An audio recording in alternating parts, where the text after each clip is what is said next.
ভাবুন তো, এমন একজন মানুষ যাকে প্রথমে বলা হয়েছিল যে তোমার মধ্যে কোনো ক্রিয়েটিভ ট্যালেন্ট নেই, কিন্তু সেই মানুষটাই পরে এমন একটা সাম্রাজ্য তৈরি করলেন যার নাম আজ পুরো পৃথিবী জানে, ডিসনিল্যান্ড। কিন্তু কিভাবে? এই গল্পটা ওয়াল্ট ডিসনির।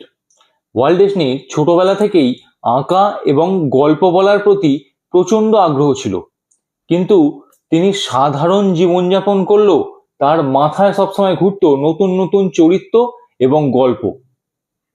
ওয়াল্ট ডিসনি বড় হওয়ার পর নিজের স্বপ্নকেই পেশা হিসাবে বেছে নেন, কিন্তু এরপর থেকেই তার জীবনে নানা সমস্যা দেখা দেয়। তিনি প্রথমে অ্যানিমেশন নিয়ে কাজ শুরু করেন।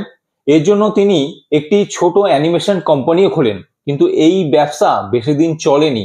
কোম্পানি বন্ধ হয়ে যায় এবং তাকে আর্থিক সমস্যার সম্মুখীন হতে হয়।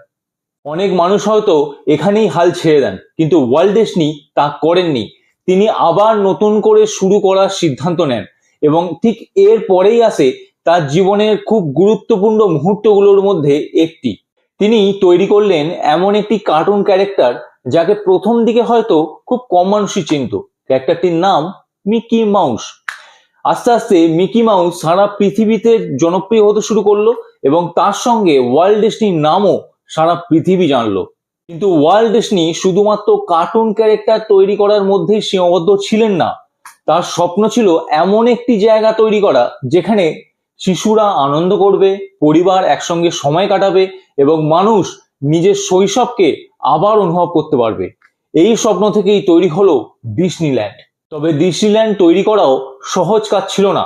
অনেকেই বলেছিল যে এই জিনিসটা বাস্তবে করা অসম্ভব, কিন্তু ওয়াল্ট ডিসনি বারবার প্রমাণ করেছেন যে মানুষ আপনার স্বপ্নকে অসম্ভব বললেও সেটা বাস্তবে অসম্ভব হয়ে যায় না। অবশেষে তার স্বপ্ন বাস্তবে পরিণত হয়। আজ ডিসনি শুধু একটি নাম নয়, এটি এখন বিশ্বের অন্যতম পরিচিত এন্টারটেনমেন্ট ব্র্যান্ডের একটি। ওয়াল্ট ডিসনির এই জীবন কাহিনী আমাদের একটি শিক্ষা দিয়ে যায়।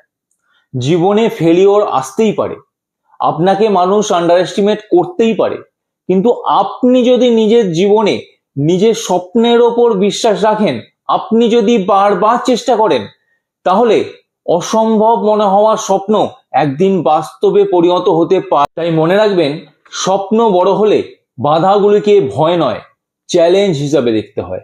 আজকের ভিডিওটি আপনাদের কেমন লাগলো তা কমেন্টে অবশ্যই জানাবেন। ভিডিওটি ভালো লাগলে একটি লাইক অবশ্যই করবেন, এবং এই রকমই অনুপ্রেরণামূলক ভিডিও দেখার জন্য এই চ্যানেলটি এক্ষুনি সাবস্ক্রাইব করুন। Thank you.